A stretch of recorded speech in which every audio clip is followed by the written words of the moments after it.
His master and PhD degree from Colorado State University, and after that he did his postdoc in National Lab, and after doing his postdoc in National Lab, he moved to University of Luleå. Am I right? That's right.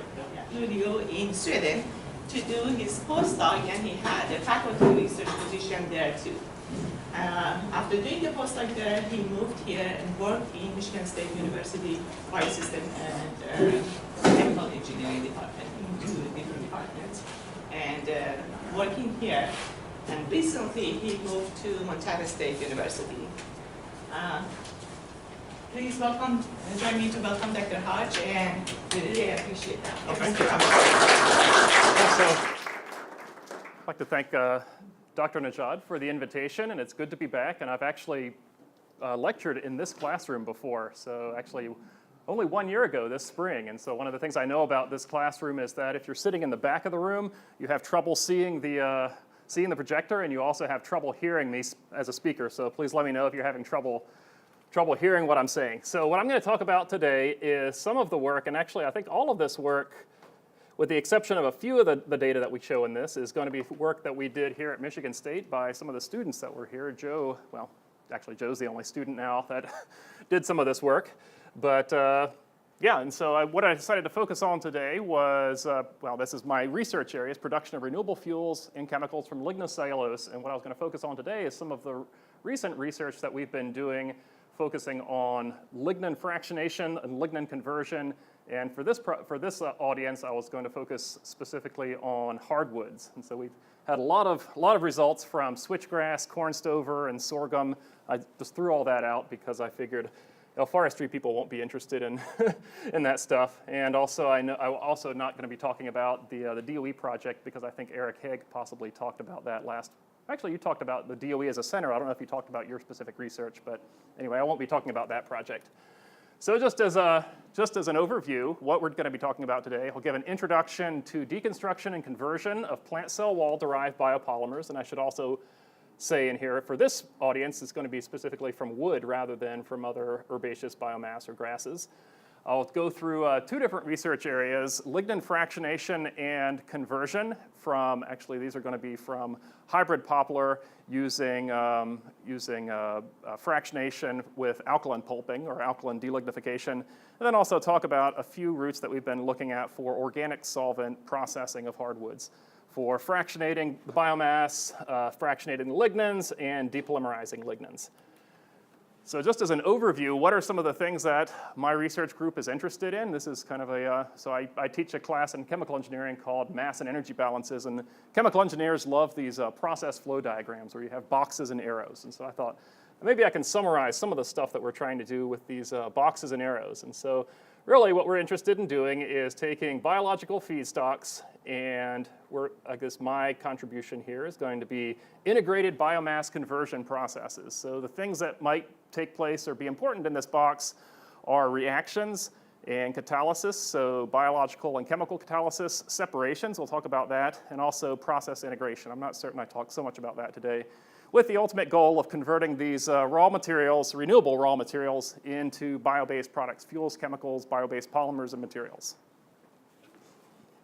And at least for the fundamental research goals, understanding and improving integrated processes. So that's the fundamental research, that's the applied research. I've tried to cover both of those with this statement.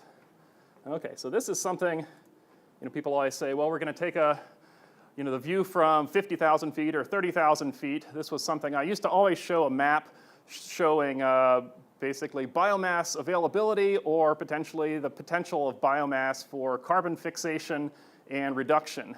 And so I guess one of the things I wanted to show from this, besides that it's kind of a fun and pretty animation, this is taken from a study, I think funded by NASA, possibly involving both remote sensing and modeling for carbon fixation. You probably can't read these axes, but that's well, millions of grams or metric tons per square kilometer per day is the scale for those.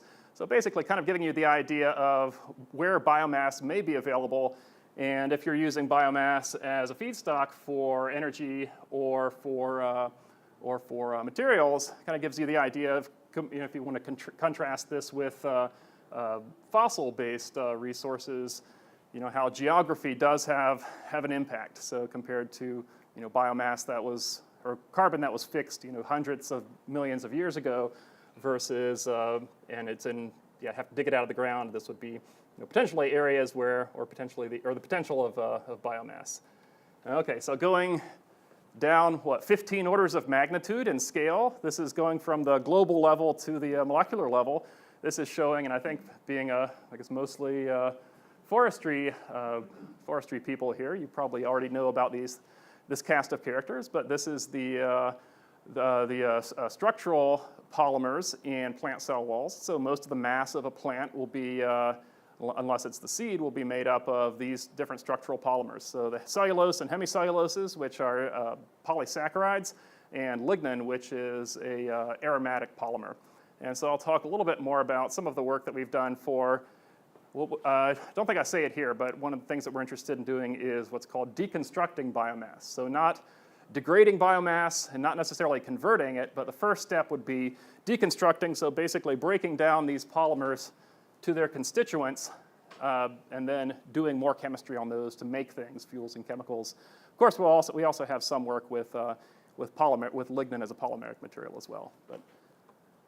So going up in scale, about 5 orders of magnitude from that, this is kind of giving you an idea of some of the structural diversity. This is also something that we're interested in our lab, is how structural diversity and compositional diversity within plants and within plant cell walls impact the processing or the potential for conversion. So I won't be talking about actually any of the results that we've generated over the years on looking at relating plant cell wall properties to conversion outcomes or physical fractionation so that you could potentially generate different biomass fractions that might be enriched or depleted in certain compounds or certain polymers or certain properties. And so this is just kind of giving you an idea of, so I guess this is showing some of these different food crops that you might use for first generation bioenergy feedstocks. So this is showing the cell walls inside the endosperm of a corn grain. And you can see these little spheres here. That's the starch that you would use for making ethanol that's made all over the Midwest for putting in the tank of your car. And so on this is showing lipid bodies in soybeans. Again, you can see these purple things here. These are the cell walls. And so now going over to structural polymers in cell wall polymers, this is showing some of the diversity that you might have, for example, in monocots versus herbaceous dicots versus woody dicots versus gymnosperms. Okay, so showing some of the diversity in cell types, and I guess what we're showing here, this is actually lignin autofluorescence. This is, I think both of these are fluoroglucanol staining of lignin. This is also lignin autofluorescence, but kind of showing the diversity of different cell types and lignin distribution. I don't know if I'll be talking about that so much in today's lecture. Here's another, like I said, chemical engineers love process flow diagrams. One of my hobbies is collecting these process flow diagrams. So lots of people like to make these summary slides that try to show all the different conversion pathways that are possible for taking biomass to fuels or potentially chemicals. And so I have probably like 15 different versions of this slide from different people, and some of them I've made myself. But anyway, this kind of shows a number of different processing routes for taking feedstocks, lignocellulosic feedstocks, and taking those to fuels such as ethanols, and how those could be taken to also gasoline or drop-in biofuels. And then kind of contrasting that with these fossil-based routes. So this was taken from Mark Jones from Dow Chemical. So I guess one of the things that, I don't think I show this slide, but this is just comparing direct fermentation of sugar, that's very easy. You could distill that to ethanol. Starch, that's slightly easier or slightly more complicated. You have to use amylases to depolymerize a starch, convert that to glucose, ferment, distill that. So the routes that we'll be talking about, at least for some of this work, are going to involve taking lignocellulosic biomass, pre-treating it, doing some kind of, or then breaking down the polysaccharides with enzymes, fermenting that, and distilling that if you wanted to make cellulosic ethanol.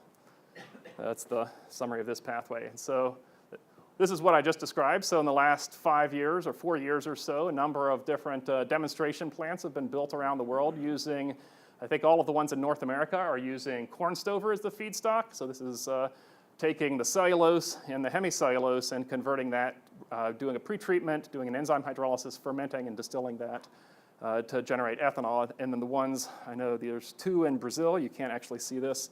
Nope. The 2 plants in Brazil, doesn't actually matter. Yeah, there you go.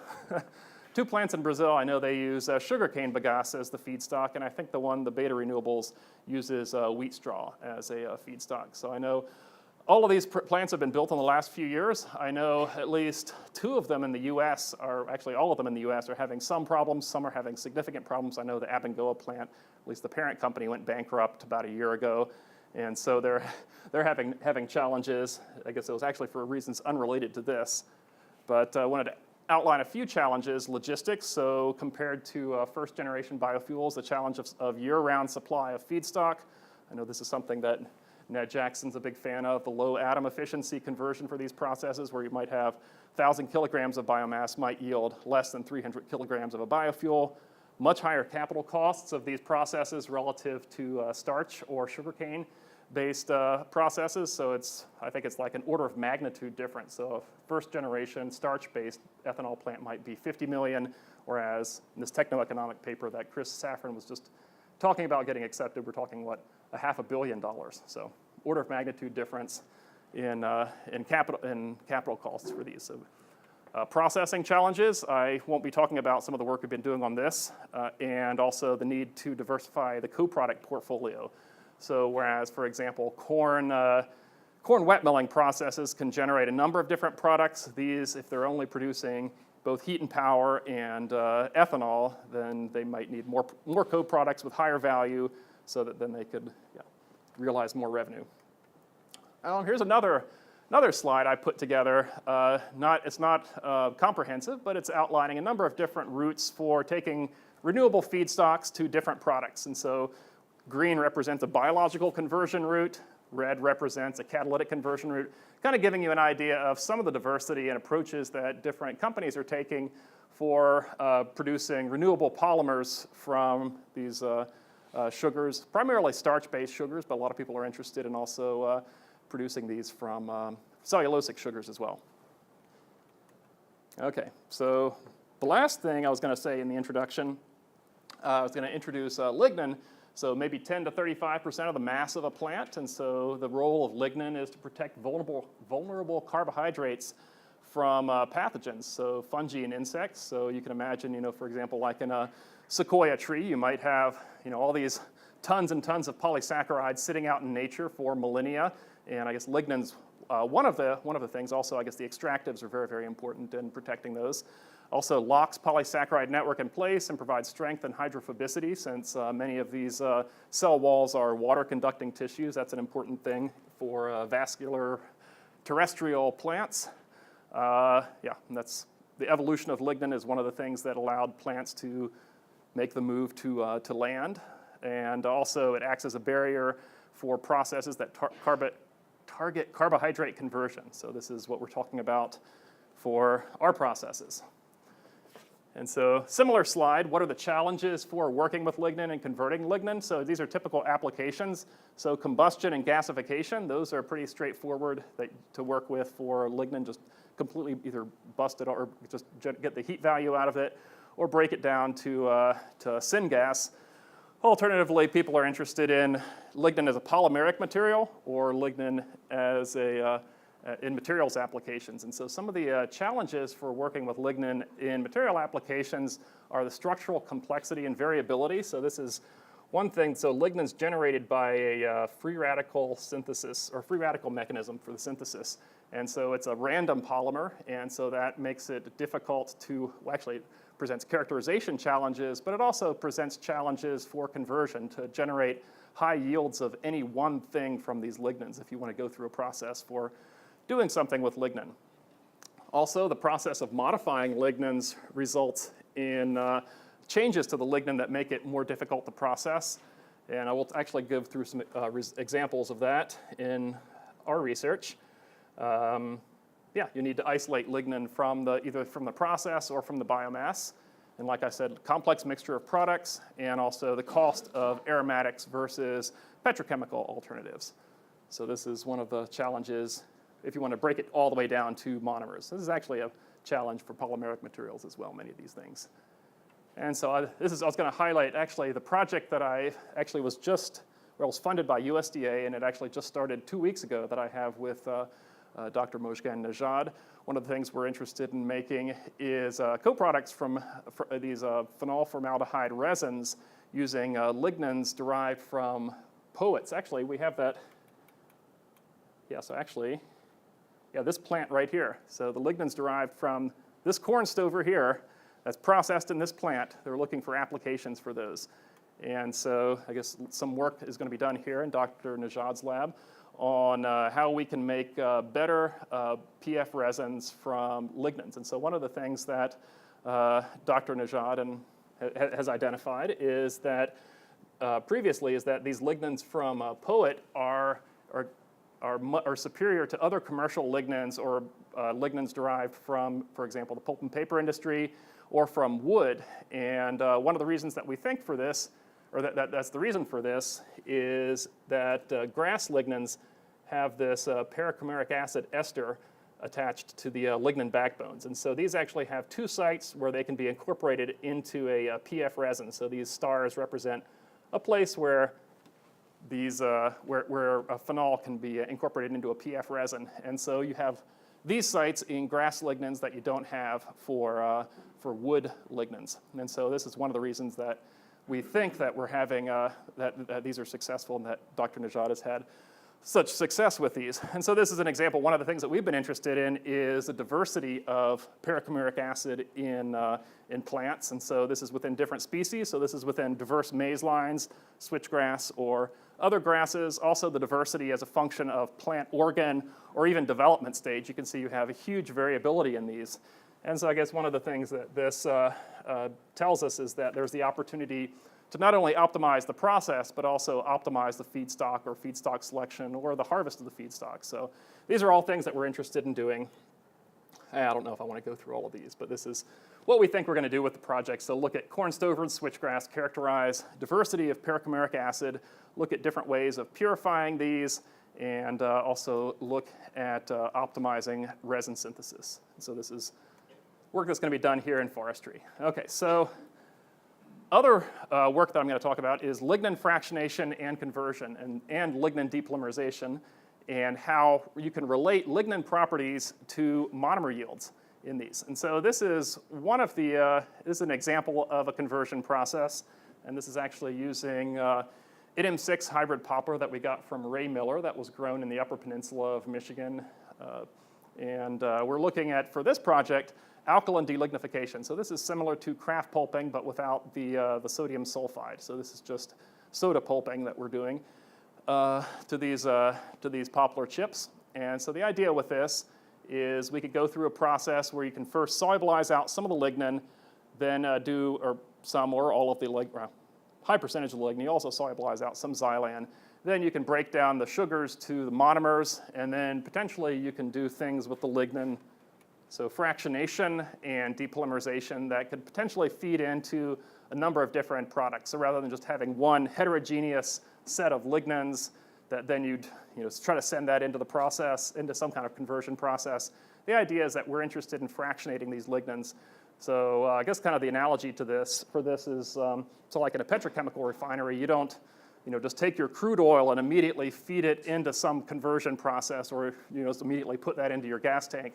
What you do is you fractionate that into different sets of, so you have this crude oil, which is this heterogeneous material. So basically what you do is you'd take this, fractionate it into these different fractions that have similarities in certain properties that might be more suitable for different applications or different conversion processes. So it's kind of the same idea with this, is applying these fractionation approaches to generate lignans that are more homogeneous, at least within these different pools, that might have different, that might be able to be fed to more, or to different applications. And so for these alkaline pulping liquors or alkaline pretreatment liquors, I guess approaches that have been used in the past are acidification coupled with either filtration or settling. So acidification with, for example, carbon dioxide or a strong acid. I'll actually talk some in the future, or during this talk, about solvent fractionation. And I know some people have done ultrafiltration. And so important lignin properties that might be important are things like surface charge and ionizable groups. And I'll actually talk about ionizable groups that we've characterized. And so, of course, we're not the first to do this. And in fact, people have been doing this since the 1930s. These are a number of different either pilot or commercial processes. Actually, some of these are commercial processes now for different approaches for doing acidification and filtration. And I guess actually the group that we've done some work with and published some with is this liquid lignin and these and with collaborators at Clemson University, where they have this liquid lignin process.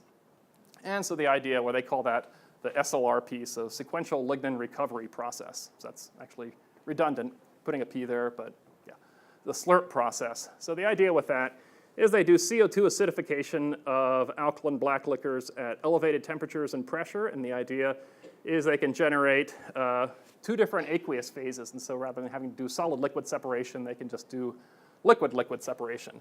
And so for this study, what we were planning on doing is, or what we did was we generated a number of different fractions from the, or they generated a number of different fractions from these alkaline pulping liquors that we generated from hybrid poplar.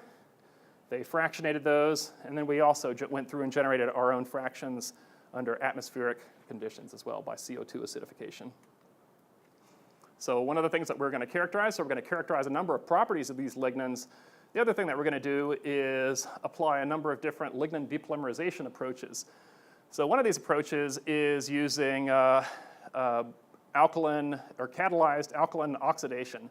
And so this is actually something, so basically what we did is did this, I think actually Joe did this work, yep, and so basically cooking these lignins in alkali with oxygen and a homogeneous copper catalyst, and this will do some depolymerization of the lignin and generate these phenolic alcohols, or phenolic aldehydes and acids, and you can kind of see here the kinetics of this.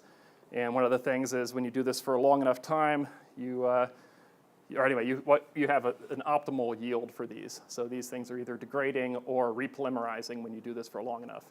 And so I think Joe selected 5 minutes, I think, for the time for this. Oh yeah, and you can actually see here this compound. Which one is it? Is it this one here? This is vanillin. So this is actually artificial vanilla. So in fact, or this is the same compound that's in vanilla. In fact, something like 70% of the world's artificial vanilla was once produced at a single paper mill in Ontario. And actually, this process was not exactly clear if this is exactly the conditions that they're using, but there are commercial processes. They may or may not use a copper catalyst using alkaline oxidation for making artificial vanilla, and there's still plants, at least one plant in the world making artificial vanilla from sulfite black liquors using this process.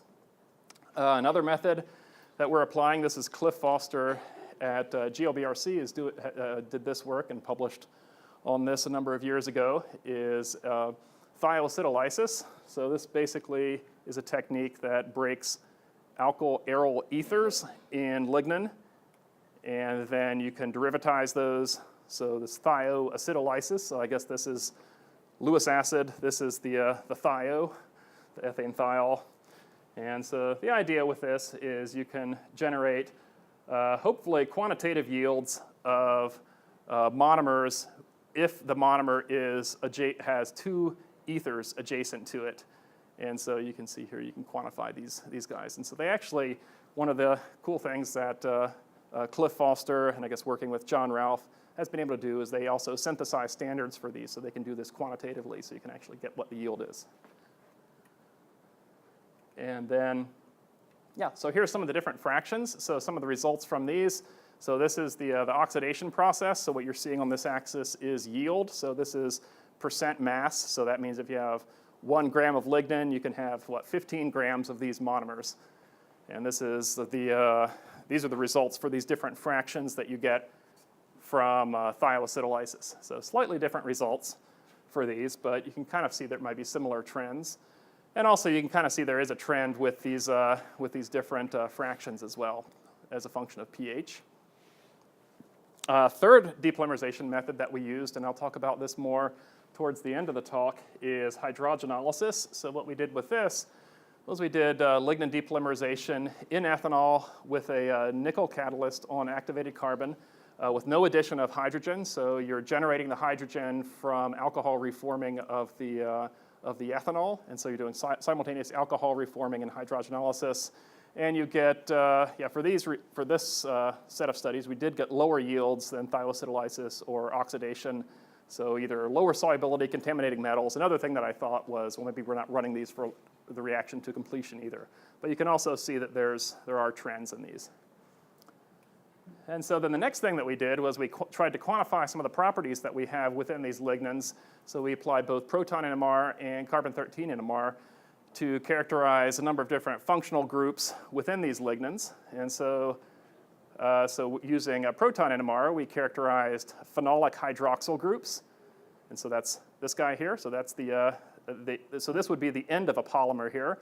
And you can see you do have trends in that, as well as aliphatic hydroxyl groups. You can see not so much of a trend with this. We also characterized beta O4 content. So we have this one peak here that may correlate to this, this carbon here, next adjacent to one of these ether bonds. And you can also see that there are trends within the data for this as well. And so then what we're going to do is try to correlate all these things together. Yeah, and there's the methoxyl. And so one of the things that we're going to try to do is correlate all these things together and look at the relationships between these different trends. And so one of the interesting things that you can see here is you have these very, very nice correlations between beta O4 content that we quantify by carbon-13 NMR and the aromatic hydroxyl content. So I guess and you can see that you have this very, very nice inverse correlation. And so one of the cool things about that is every time you break one of these beta O4 bonds, you'll generate a phenolic hydroxyl group. So that result makes sense. Do I talk about? Oh yeah, and so we also measured number average molecular weight by GPC. You can also see that beta O4 content is positively correlated to that. And I guess one of the interesting things about this is that's also what you'd expect, that the more beta O4 bonds that you'd have, the longer polymer that you'd have. And so then what we did is we generated this correlation map to look at how all these things were correlated. And so green being very strong positive correlation, red being a very strong negative correlation. And so what you can see from here is this correlation here. Yeah, so beta O4 content versus aromatic hydroxyl content. This is the number average molecular weight versus the beta O4 content. So very, very strong correlations. Another thing you can see is many of these properties are correlated. And then how do these things correlate to these different yields from these depolymerization approaches? So for this is monomer yield by thioacetylysis versus number average molecular weight, the monomer yield by thioacetylysis versus S to G ratio, actually, and beta O4 content. And so this is one of the things is we're just highlighting a lot of these correlations within the data. So I guess the thing that you would expect is that this is beta O4 content. You get this very nice correlation between beta O4 content and monomer yield. And so one of the things that you would expect is, sure, I'll go all the way back, is that the more beta O4 bonds that you would have, the higher the yields of these would be, because you need to have beta O4 bonds. In fact, you have to have two beta O4 bonds adjacent to each other to yield a monomer. So the other cool thing that we did, at least I think it's cool, is we came up with a model for how you could predict what the monomer yield you could get from lignans are based on some of these quantified properties. And so one of the things that you would expect is you would expect that you have to have, so this would be, we call that a triad, but you would expect that this is a monomer within the polymer. You have to have beta O4 bonds on either side of this monomer to be able to generate a monomer, or that monomer has to be at the end of a chain. And so if you know what the beta O4 content is, and you know that they're randomly distributed, then the idea is, well, the probability that there'll be one here and one there is the beta O4 content squared. That's from probability theory. That's actually the same theory that, where you have these rate laws that are derived from concentration. That's like the probability that any two molecules will collide. You get the, that's where you get the, constant, or it's called elementary kinetics, right? Yeah, or elementary rate law. Yeah, where you have, two concentrations times each other. That's basically just the probability that any two will be in contact with each other. And so then you have this term for this, and you also have this term for these units at the end. And so you can come up with an expression to predict what the monomer yield is based on the beta O4 content. So we came up with these different models for different beta O4 abundances, and also you can generate all these. So basically what we did with this was in MATLAB, we came up with thousands of different scenarios with randomly distributing beta O4 monomers or beta O4 linkages throughout the polymer, and then looked at what would be the expected abundance of these. And so this is actually showing, so this is showing the model prediction here, and this is showing what the I guess you can call that a Monte Carlo simulation would come up with. And you can see that those match. And you can also predict not only monomers, but what the expected yield for dimers, trimers, and tetramers would be from this equation. And so one of the interesting things from this, well, actually, another interesting thing from this is actually after we came up with this, we found that other people had looked at this before with just saying the beta O4 content squared in lignin. Yeah, they actually showed that maybe 5 years ago or so, but they didn't actually derive it. And then going back to theory, this was actually not with lignin, but with, I don't actually remember what polymer this was from, but somebody else has derived this same equation as well, actually using a different approach, but they came up with the same result. But anyway, the interesting thing from this is based on our results for quantifying beta O4 content, these actually do match with the predicted yields. So this is thioacetylysis of the alkali, pre-treated biomass and fractionated biomass. It actually does fit on those curves. And so actually these are actually pretty lousy because you're breaking a lot of the beta O4 bonds in the, during the pre-treatment. And so we're only up at 15% yields. And so this is a lignin that Joe isolated. Relatively native lignin has much higher beta O4 content, and also we got much higher yields from that based on this, based on thioacetylysis. And so you can see that the model does match experimental data. And so we've also went on to apply this to a number of other lignins that we've generated from other pretreatments, and it doesn't actually matter, well, the details of what these pretreatments are, but maybe you heard some about this pretreatment in Eric's talk last week. But the idea is we actually have found that we can, this correlation holds up for a number of other different lignins generated from different sources, and and subjected to these characterizations and depolymerization approaches. So this study hasn't been published yet. Okay, so the last thing I'm going to talk about in the last, it's going to be about 15 minutes or so, is organic solvent processing of hardwood. So that's lignin fractionation, conversion, depolymerization using alkaline, that was alkaline pulping or soda pulping. And this is going to look at or talk about some of the work that we've done with organosolv pulping or delignification and fractionation of lignins and characterizing their properties. So this is a series of studies that we did. Actually, this was last summer, and I think the cool thing with this was most of this work was done by an undergraduate student who came from Aachen University in Germany, and he only spent 2 months here in the summer and was able to generate all this data. We had, I guess, one graduate student, and then at Montana State, there's been another postdoc, and I guess Joe helped to collect some of this data, but a lot of this work was done by an undergraduate student. And so for the first part of this, we're going to compare acetone and ethanol delignification of, again, the same hybrid poplar, this NM6 hybrid poplar wood chips, and understand how pretreatment conditions impact biomass digestibility. So that means how much sugar you can get out of the biomass by an enzyme hydrolysis treatment, and also lignin properties. And then we're going to fractionate those lignin properties. And so what this is showing is how we operate the reactor. So we did 3 different ethanol pretreatments, 160 degrees, 170 degrees, 180 degrees, and then 1 acetone pretreatment at 160 degrees. And I think this was like 60% solvent, 40% water, and then 0.05% sulfuric acid. And so this is showing the kinetics of the temperature. So we had to heat up the reactor. So this is showing we reach the target temperature, then we hold it for 1 hour, and then we cool down again. And this is showing composition analysis of the residual biomass and also the liquor that we generated. So one of the things that you can do is you can generate this liquor, then you can you can dilute the liquor, that'll precipitate out the lignin, and then you'll have lignin precipitate, and then you'll also have a water and ethanol phase that also has a lot of the xylan that was in the original biomass is now in that liquor.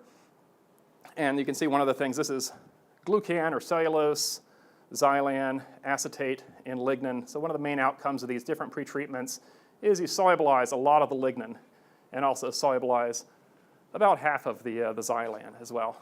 And so looking at the kinetics of this, we actually collected data throughout the course of these pretreatments. And one of the things that you can see is, maybe as you would expect, this is showing the lignin that's in the liquid phase for the 3 different ethanol pretreatments, lignin in the liquid phase for the acetone versus the ethanol pretreatment, xylan in the liquid phase from the 3 ethanol pretreatments, xylan in the liquid phase from the 2 different solvents.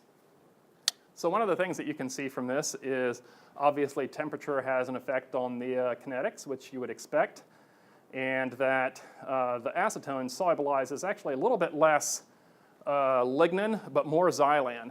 Although one thing is that this is just precipitated or recovered lignin, so actually I think the acetone you may not have 100% precipitation yield from the acetone. So anyway, this is the kinetics. You could also come up with results for selectivities, which I believe are, so basically for every gram of lignin that you solubilize 0.5 grams of xylan. And then also the delignification rate. You can see that is a function of temperature, as you might expect. Okay, so these are the hydrolysis yields that actually Joe just generated these back in December. And so this is showing how much sugar you can get out of these. And so this is showing basically a mass balance where 100% of the sugar, this is how much sugar is solubilized during the pretreatment and is potentially recoverable. A lot more xylan than glucan.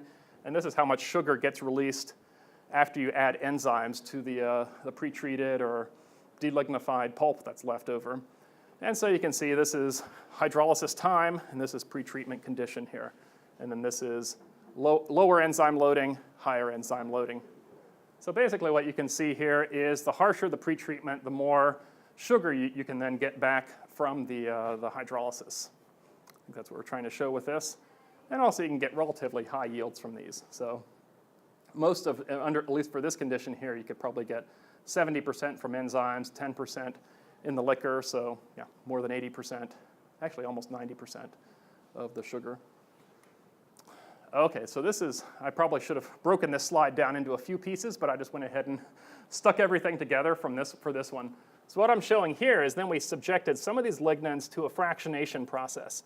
So basically what we did was went through with a series of solvents with increasing polarity, and the idea was that we would isolate lignins, or isolate different pools of lignins, and then we'd characterize their properties.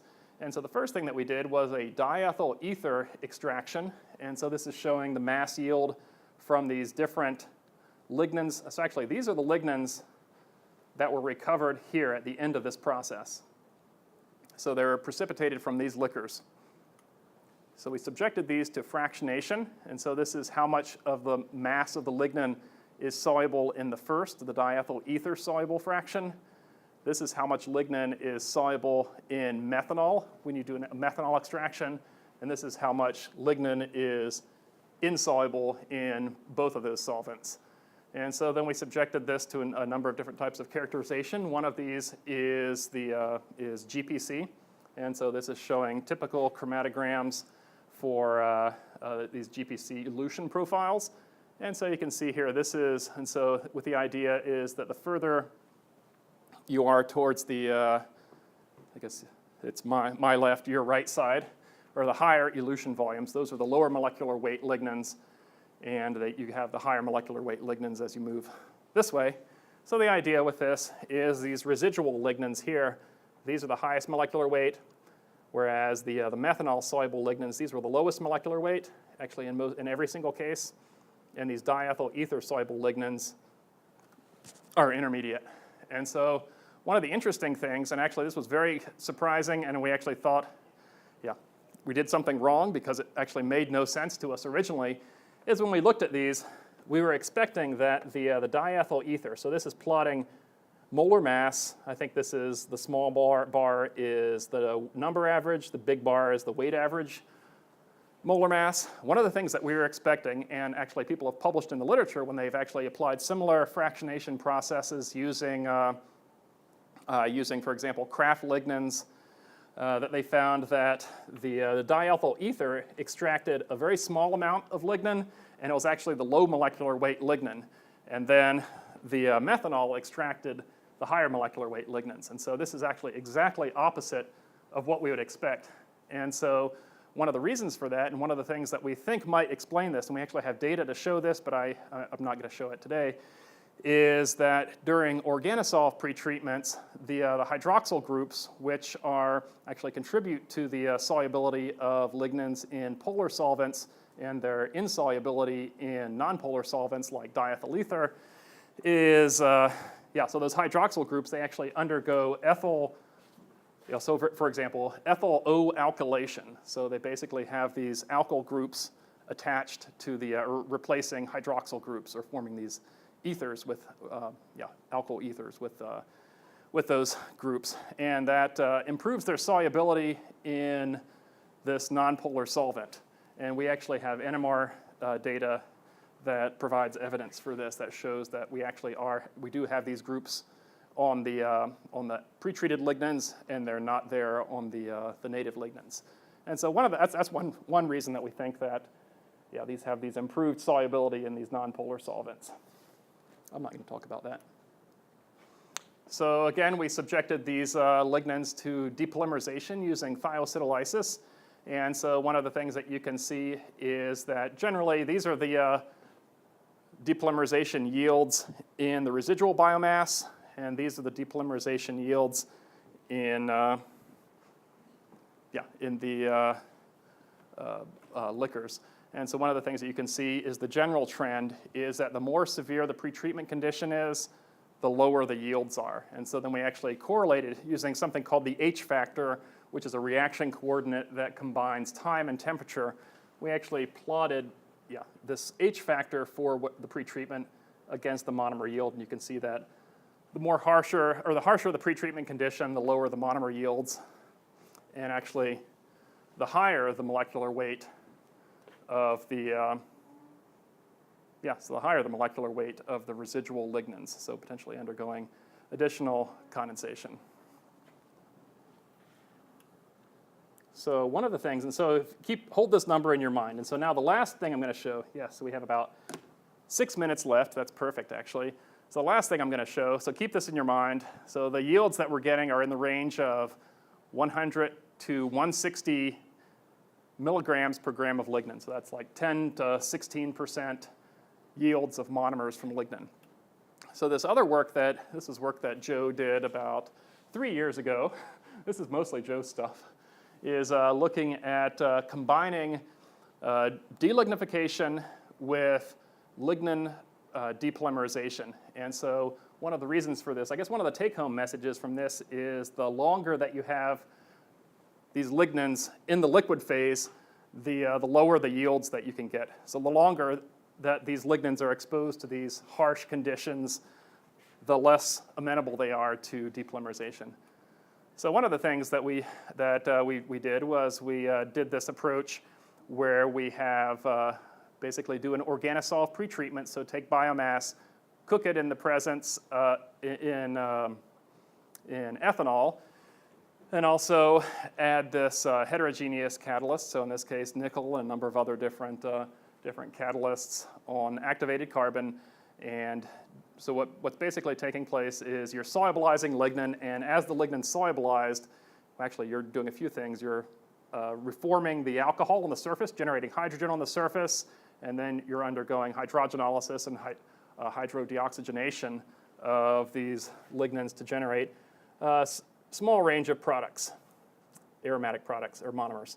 And then you could potentially do other stuff with these. We'll talk about this route here, where you can then take the sugar, so the pulp here, and then hydrolyze it to make sugars. Yeah, I can skip the background on this, but other people have done this. What we're going to do is look at a number of different catalysts on an inert support and look at their potential for doing this kind of chemistry, which actually we're not the only ones to do this. Other people have done this as well. And then characterize the effect, although I haven't seen this so much, characterize the effect of lignin removal on the potential for generating sugars from these. Okay, so here's a number of different catalysts on activated carbon.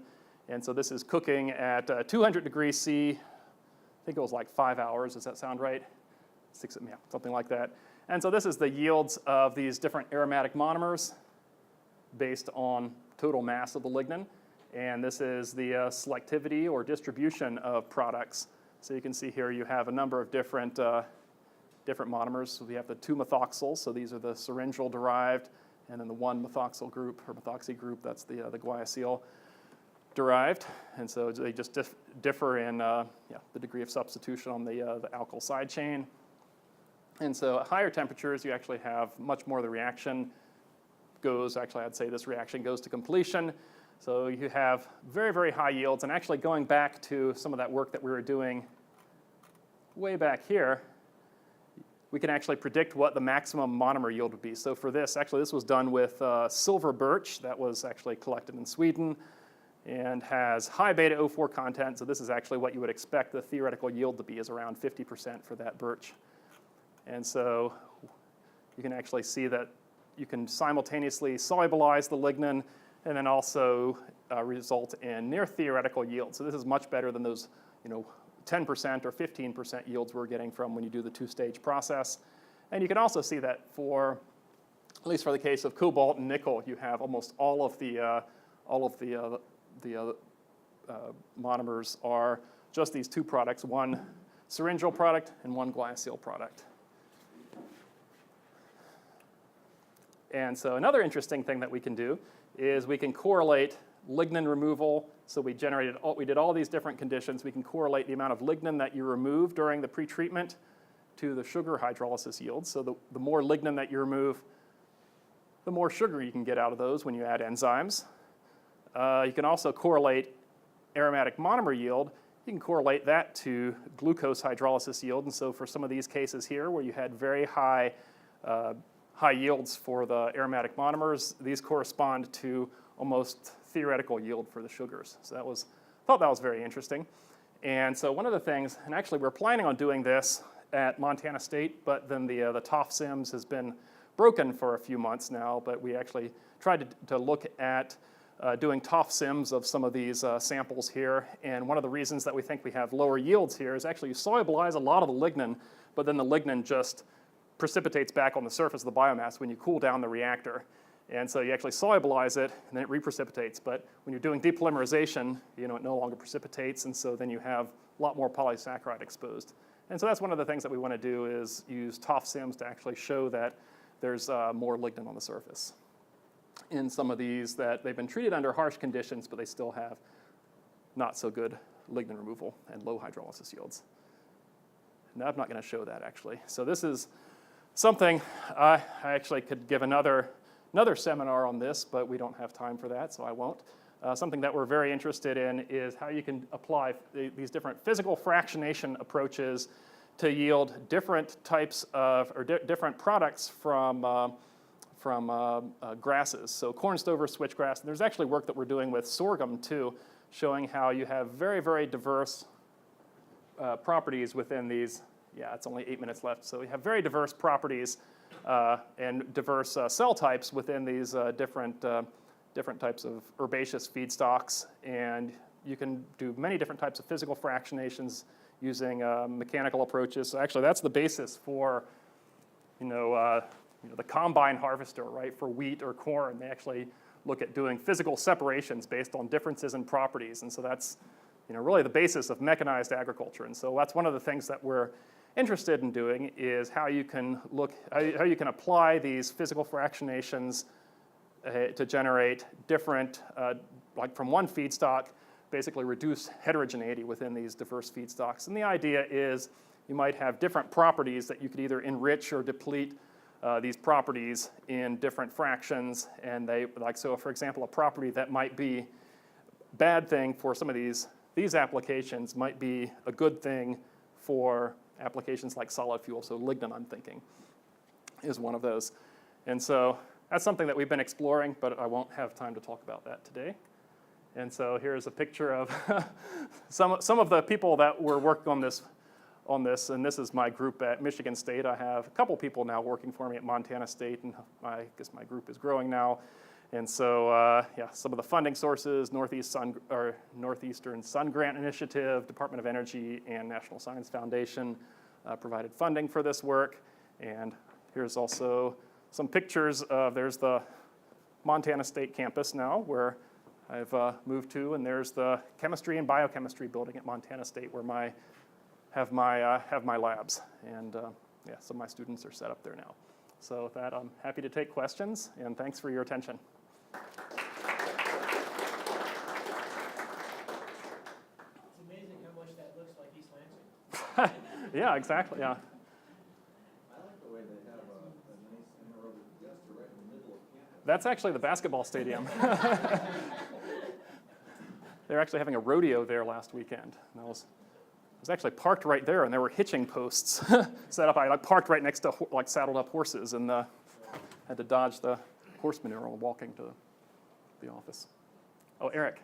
So I have a question about the chimeric acid that's put on the acids you mentioned. Sure. That you actually get. So why don't you, maybe you do, get a lot of cross-links on the chimeric acid? Is that You do. You do get a lot. Yeah. Of that. That's what So maybe you misunderstood, but that's what I was trying to say, is that the more of this you have, the more cross-links that you have, and that's why we think that these lignins are very, very good for this application, whereas all of the other lignins actually that Mojgan has looked at are not as suitable. But you meant the phenol-formaldehyde reaction, not the double bond. It's not like when we're I misunderstood your. What?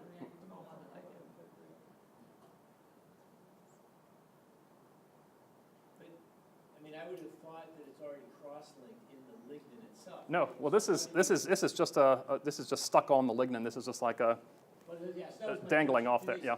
After the lignin polymerizes, then does the ester linkage get put on, so it's not part of the. It's not part of the backbone. Process? I'm actually not certain it. Yeah, I actually don't know, and I'm not certain that anyone knows. Because I would think if it got put on during the radical coupling, you'd have cross-links Right. all over. Right, so it does not know. So because you can actually see this. Actually, that's how I did these assays. You can just treat the lignin with alkali, and those things just pop off. They get saponified off, and that's how we quantify those. And so if they had other stuff stuck on them, that wouldn't work. So yeah. It must come on later. Yeah.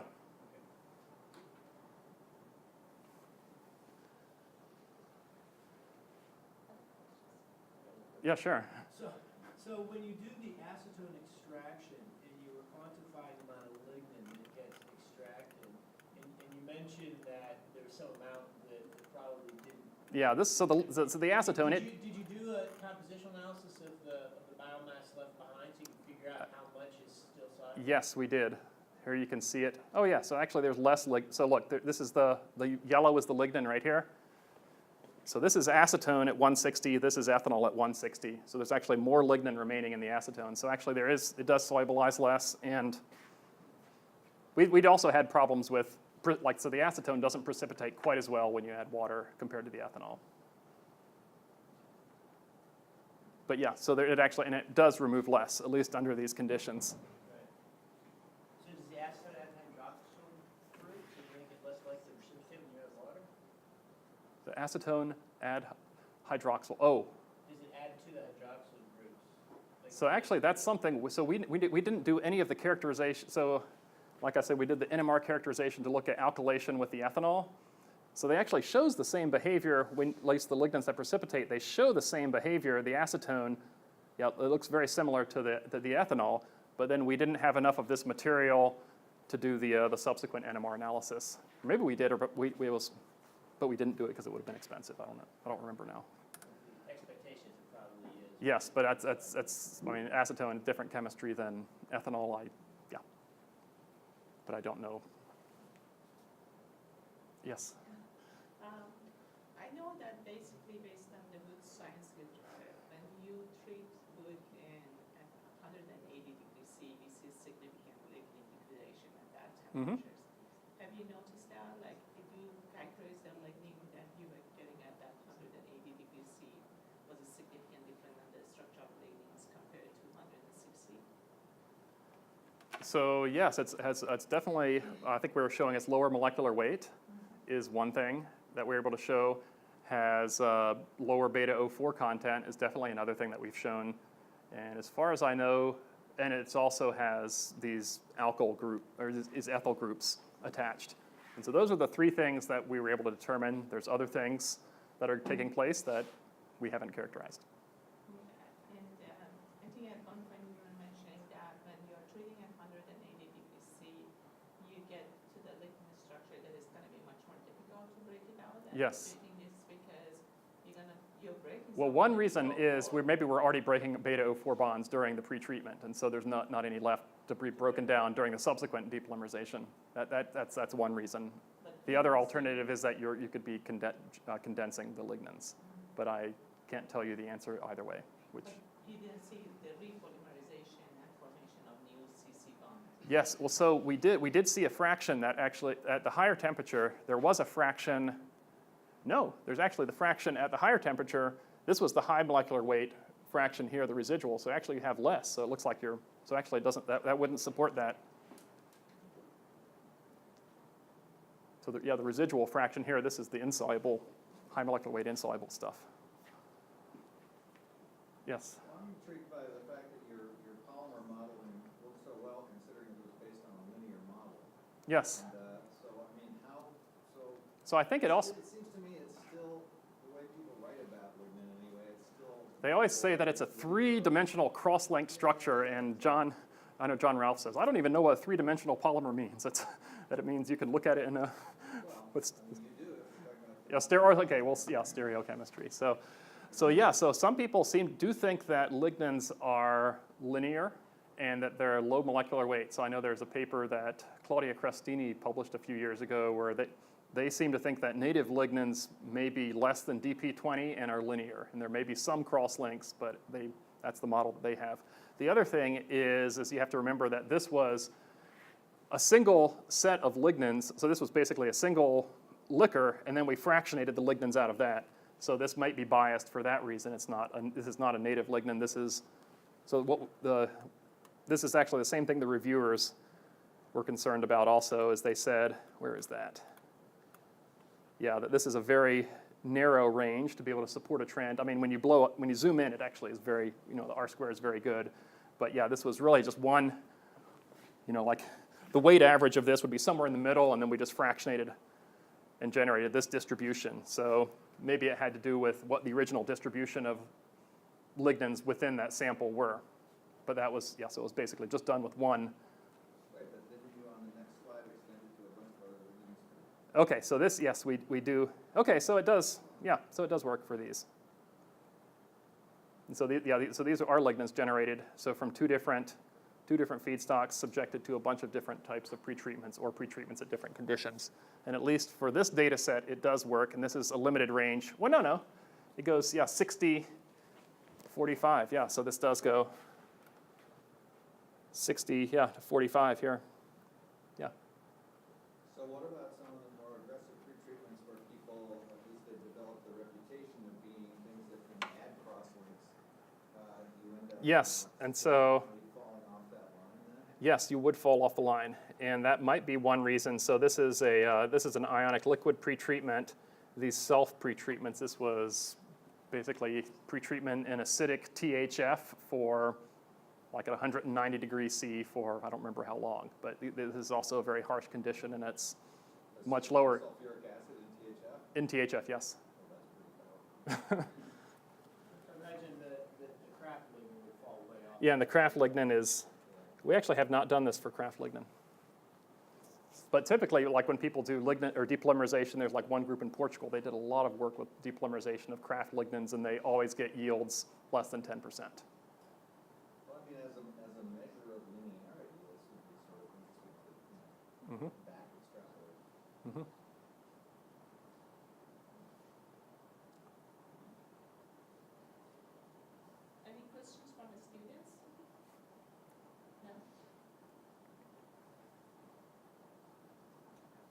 questions?